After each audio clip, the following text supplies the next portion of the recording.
the deputy of the Special Monitoring Mission of OSCE, Alexander Hug. I hear you loud and... We are ready to listen to your report, please.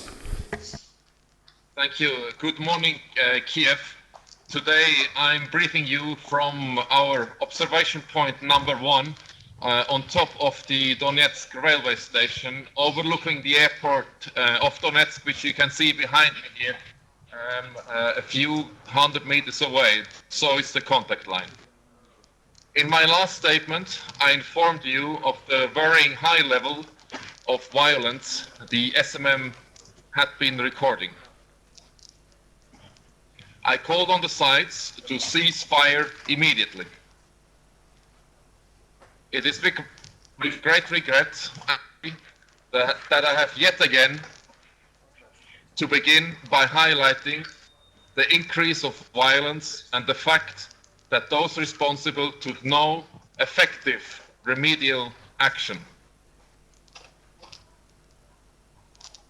Throughout my visit to the region, the SMM continued to register violations of the Minsk agreement on both sides of the contact line. From constant fighting in the areas of Avdiivka and Yasinovata, to laying of new mines, as a so-called LPR member at a checkpoint in LPR-controlled Slovyan Serbsk Foldas on 13th of April, to returning weapons that should have long been withdrawn back into the security zone. On 13th April, we saw 5 self-propelled howitzers near so-called DPR-controlled Yasinivka, and 6 towed howitzers north of government-controlled Mariupol. The lack of effective response by those responsible have committed to ensure safe access for our monitors is unacceptable. The SMM's freedom of movement is also increasingly restricted. I hope that the Joint Center for Control and Coordination will rise to the challenge and get better at providing the rapid response and follow-up to these incidents. In my meeting with their representatives, I have reiterated that they have our full support. Not following up and responding could be perceived as tacit acquiescence to such behaviors and create a dangerous sense of impunity in potential violators. Thus, I call upon all to make sure that perpetrators are being held to account.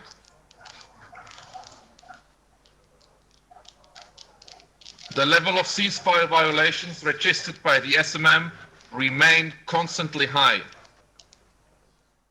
The area of government-controlled Avdiivka and so-called DPR-controlled Yasinovata remained the most volatile, with the majority of violation in the Donetsk region recorded there. On 8 April, the SMM recorded 979 undetermined explosions and multiple bursts of and heavy machine gun fire. Just yesterday, in the Donetsk region, the SMM recorded a total of 4,372 ceasefire violations, reflecting a sharp increase in fighting in the Avdiivka Yasinovata area. The areas of the Donetsk airport behind me and Svetlodarsk-Khorlivka remained volatile. We are deeply concerned that the geography of violence has again been extended to areas in the southern Donetsk region. In Komiternove, on 9th April, the SMM heard at least 15 undetermined explosions in a 2-minute period. On 13th April, while my team and I were in the area, within an hour, some 17 explosions were recorded. The people I met in Šovanka, Zajcevo, Komiternovo keep telling us that as soon as the SMM patrol leaves their areas, the shelling resumes. This is not a sustainable ceasefire. The sides need to actively disengage, as the SMM cannot be present everywhere at all times, and it is their responsibility to uphold their commitments.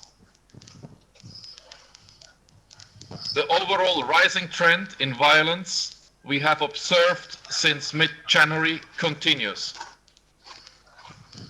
The sides seem ready to accept the elevated risks and to attempt to create a new normal along the contact line.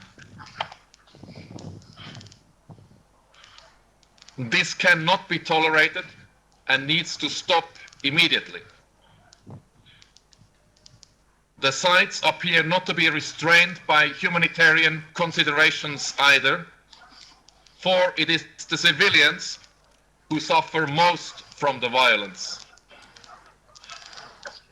And it is those civilians who we meet every day at entry-exit checkpoints on the contact line, frustrated by the long waiting times and difficult conditions. They invariably tell the SMM they want to see an end to all this violence and insecurity. They demand peace so that they can rebuild their lives and livelihoods. As a way to improve conditions for civilians, the main action measures are straightforward. But we continue noting little progress in this regard. As can be expected, much needed repairs of essential infrastructure have been suspended due to the deteriorated security situation. So yet again, we see that the civilians and what they want is not what the sides want for them.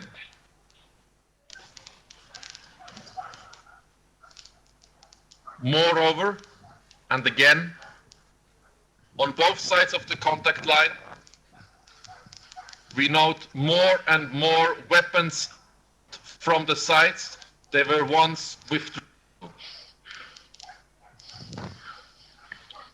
It is thus no surprise that the SMM keeps seeing weapons in use and in violation of respective withdrawal lines positioned inside populated areas on both sides of the contact line.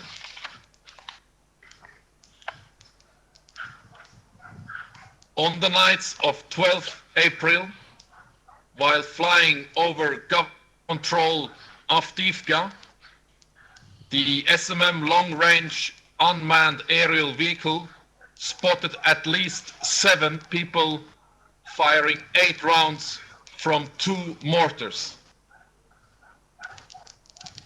In Luhansk city, the SMM saw 7 tanks, 7 multiple launch rocket systems, 10 towed howitzers, and 7 self-propelled howitzers. The so-called LPR claimed they were committing this blatant violation because the weapons are to be used for a 9th May parade. Such exceptions are not foreseen in the Minsk Agreement. Such movements of weapons are a direct threat to civilians, and I invite you to help us hold those responsible to account using the information about violations contained in our public daily reports. The security zone continues to be a zone of danger for civilians, and this has to change. On 9th April, in government-controlled Chermalik, the SMM analyzed 9 craters assessed as caused by mortars in the yards and gardens of residential houses. It is just by sheer luck that no one was killed or injured there.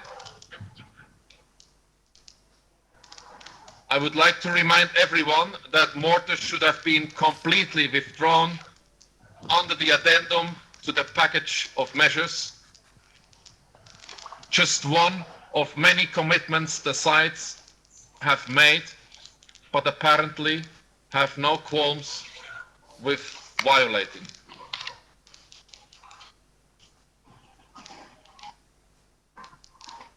The Luhansk region, the pedestrian bridge at Stanitsa Luhanska remains closed.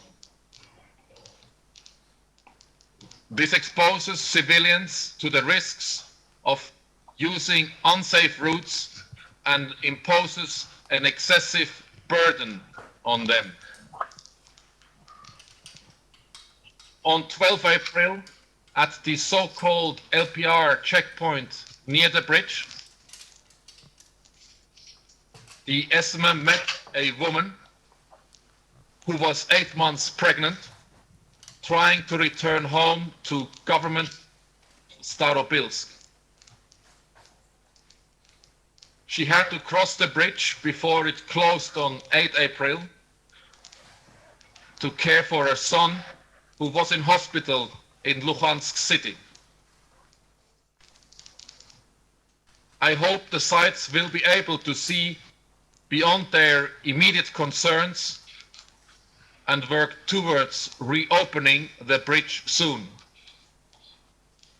This unborn child should not, like the other civilians prevented from crossing the line, be made a hostage to the conflict.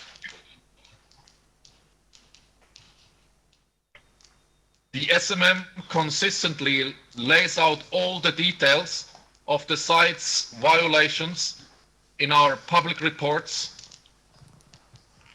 but there was no reaction from them. The constant mutual blaming serves no one, and we look forward to reporting the positive actions taken in response to the violations we registered. I thus ask you, join me in urging the sides to stop all this and demand that tangible follow-up action is demonstrated.